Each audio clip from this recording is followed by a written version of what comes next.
Chapter 9. The maestro silently contemplated the finished sketch that Donato held out in front of him. A few tears slid from his eyes, though whether they were tears of emotion or simply caused by the effort of looking was not clear. Finally, with a trembling gesture, he sighed and said, "This work is worthy of my studio." Donato looked at me with satisfaction. "You must take it to the Duke's palace," the maestro continued in an exhausted voice.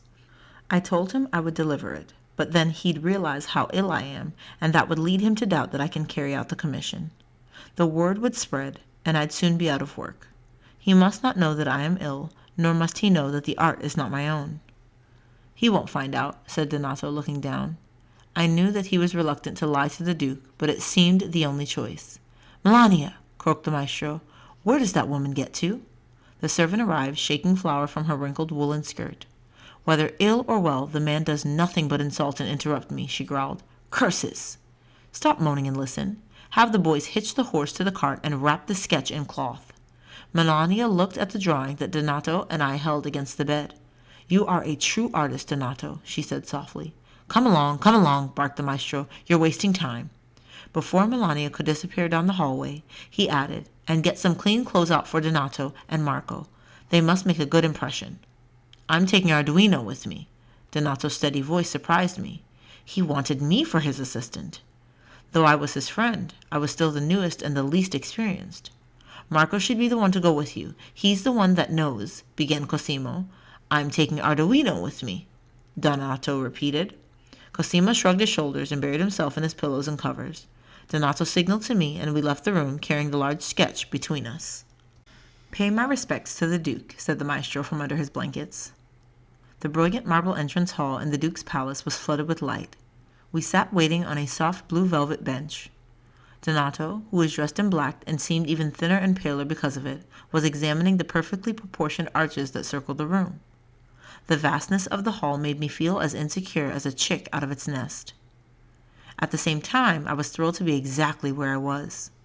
A boy wearing tight-fitting hose entered the room and announced the Duke, who strode in behind him.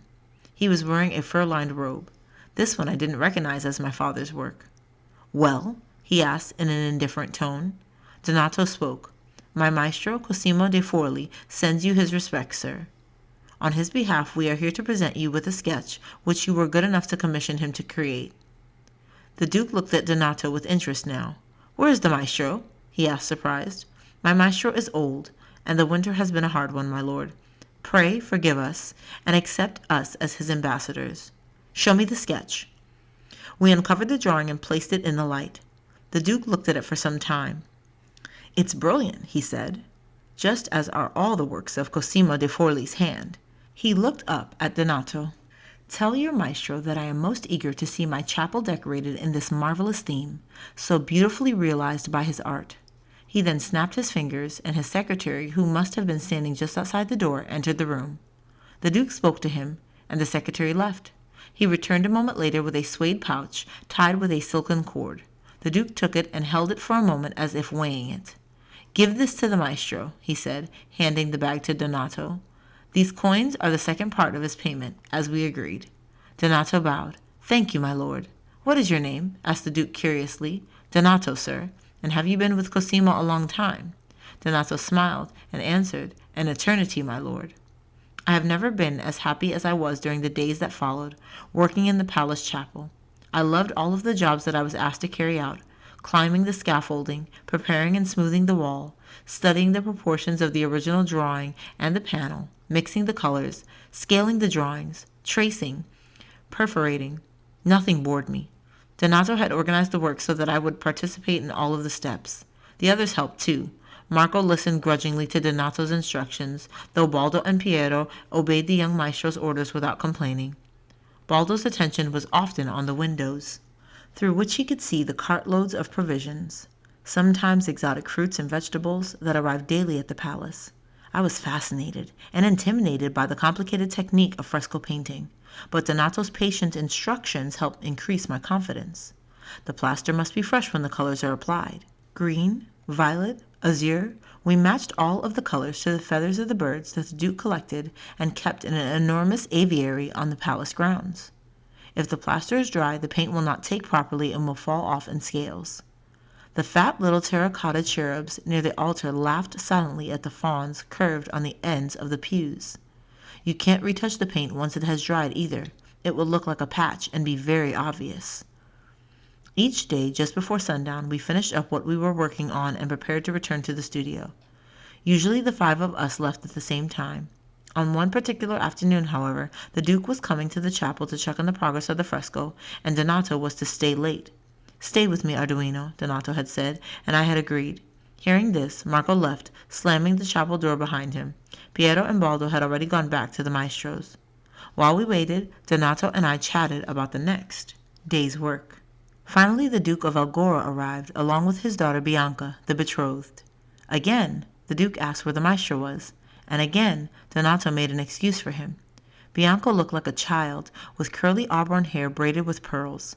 She glanced around with sad blue eyes. "The maestro is a good teacher," the Duke commented. "His apprentice here is able to follow his style exactly, though he seems to add something of his own to the work." Donato looked down modestly. "Tell me, Donato, will it be finished in time?" "Yes, my lord. As you can see, the most complicated part, preparing the full-size drawings, is finished. The painting is proceeding at a regular pace, day by day." He took the Duke to the table with stacks of drawings, leaving me standing alone with Bianca. "It will be a beautiful painting," Bianca said in a soft voice. "It must be wonderful to devote your life to art." "You appreciate art, my lady," I said nervously. "We are very lucky to be working for you." "Luck was yours at birth," she said pensively. "I beg your pardon?" She sat down on a bench, her dress of golden taffeta rustling around her.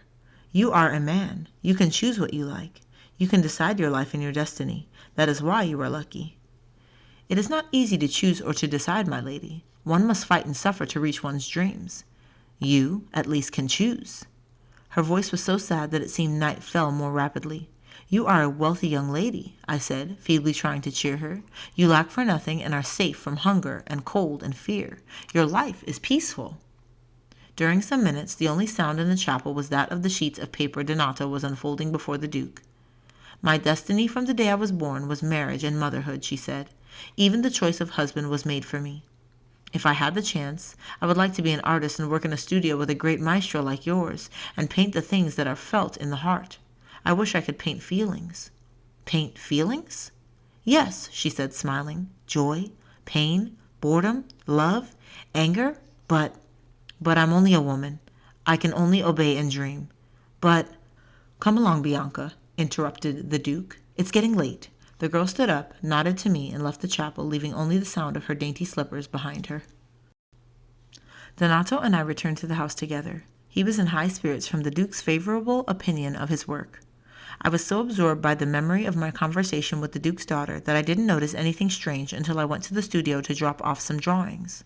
When Marco saw me, he scurried out of the room. Baldo, who was cleaning brushes, looked at me, rolled his eyes, and made a sign, his forefinger moving across his neck. "What's wrong?" I asked him.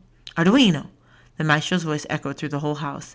"Yes, yes," I called back, startled. "Arduino," he repeated, and my temples began to pound. I ran to his room and stood in front of the bed. He was sitting up, half-dressed, his eyes red with fury. "Yes, maestro?" I said. "Maestro?" he yelled. "I'm not your maestro, and I never will be again. I have had rude, stupid boys in my studio, but you're the worst of all." "What have I done?" I asked. I was bewildered by his outburst. "You have the nerve to ask me? Of course, I had forgotten. You are Arduino di Emilio di Antonio Neri, Prince of Traitors." My legs were shaking, and I would have fallen to the floor if Melania's calloused hands hadn't held me up. "Come along, let's go," she said. "But what have I done?" I repeated louder. No one would answer me. I sat on the kitchen hearth next to the fire, going over everything that had happened during the day, but I couldn't think of anything that would have brought on the maestro's fit of rage. "Baldo," I called when I saw my companion tiptoe by the kitchen. "Baldo!" "Shh!" he said. He came in and took some nuts from a basket on the table. "Baldo, tell me what has happened. I don't understand what's going on." "I can't tell you." "Why not?" Baldo shrugged and tried to crack one of the nuts with his teeth. "Where's Donato?" Baldo shrugged again and ran out of the kitchen. Melania came in, looked at me, and shook her head. "Where's Donato?" I asked her. "The maestro sent him on an errand." "Donato? Why not Marco or Piero?" Just then I heard the heavy knocker strike the front door. I ran down the hallway, hoping it was Donato. I pulled hard on the handle and the door swung open. There on the doorstep was my father. I was stunned. He stepped into the house and without a word put both his hands on my shoulders and looked into my eyes. His expression gave me a terrible sinking feeling. Piero, who had apparently accompanied him, vanished like smoke behind the curtain. "Is that you, Maestro Emilio?" shouted the maestro from his room. "Yes, it is," my father replied, turning to follow Cosima's voice to the bedroom. "Come," he said to me, and I quietly walked behind. As soon as the maestro saw my father, he started ranting. "You remember the instructions you gave when we formalized the contract for your son's apprenticeship? If at any time the boy misbehaves or does not do his work, send for me. Are they not, more or less, your words?" "Yes," my father answered. "Well, that is just what I have done. Your son is the most disgraceful traitor that I've ever known. Take him out of my sight. Melania!" The servant came into the bedchamber carrying my old satchel, which she laid at my father's feet. "What has Arduino done?" he asked in a severe voice. "Ask him yourself." My father looked at me and his eyes tore me apart. "Well, what have you done?" he said angrily. "Nothing, father." "Nothing? What do you mean, nothing? Is this some kind of joke?" His voice boomed and he turned to the maestro again. "I demand an explanation immediately." The maestro relaxed against the cushions, seeming to enjoy the scene, and explained. "Your son, Maestro Emilio, betrayed the confidence that I placed in him. Against my specific instructions, he revealed to the Duke of Algora, my client, that I was ill and that the commissioned work in his chapel was not my own." He paused and then went on, ignoring my surprised look.